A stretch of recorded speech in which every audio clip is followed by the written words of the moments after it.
Open up में आपका स्वागत है। चलिए सुनते हैं सीधे इंटरनेट से। भारत ने इतिहास रच दिया है। अब वो अमेरिका को आईफोन निर्यात करने में चीन से आगे निकल गया है। लेकिन ज़मीन पर असल में हो क्या रहा है? सच ये है कि भारत फिलहाल आईफोन का एंड टू एंड निर्माण नहीं कर रहा।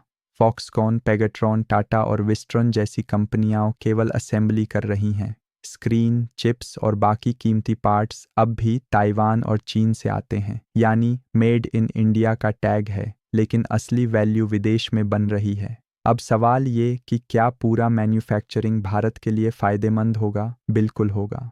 असेंबली से रोज़गार और एक्सपोर्ट कमाई होती है, लेकिन फुल मैन्युफैक्चरिंग से जीडीपी, टेक्नोलॉजी, स्किल और आत्मनिर्भरता में असली उछाल आएगा। लेकिन फिलहाल भारत वहां तक नहीं पहुंचा है। तो क्या भारतीय ग्राहकों को फायदा मिला? नहीं। FY 2024 से 25 में आईफोन के दाम नहीं घटे। टैक्स, ड्यूटी और सप्लाई फोकस एक्सपोर्ट पर था। घरेलू कीमतों में कोई राहत नहीं मिली। फिर भी असर दिखा है। लगभग 6 लाख नई नौकरियां बनी हैं, फैक्ट्री से लेकर लॉजिस्टिक्स और सपोर्ट स्टाफ तक। चीन की प्रतिक्रिया? पूरी तरह चुप्पी। 77% की गिरावट के बावजूद न तो फाइनेंस मिनिस्ट्री ने कुछ कहा, न ही सरकारी मीडिया ने। शायद इसलिए कि नुकसान को दुनिया से छुपाया जा सके। आगे की योजना? एप्पल चाहता है कि 2026 तक सारे अमेरिका भेजे जाने वाले आईफोन्स भारत में बने। फॉक्सकॉन इसकी तैयारी कर रहा है। 2025 के अंत तक प्रोडक्शन डबल करने का प्लान है।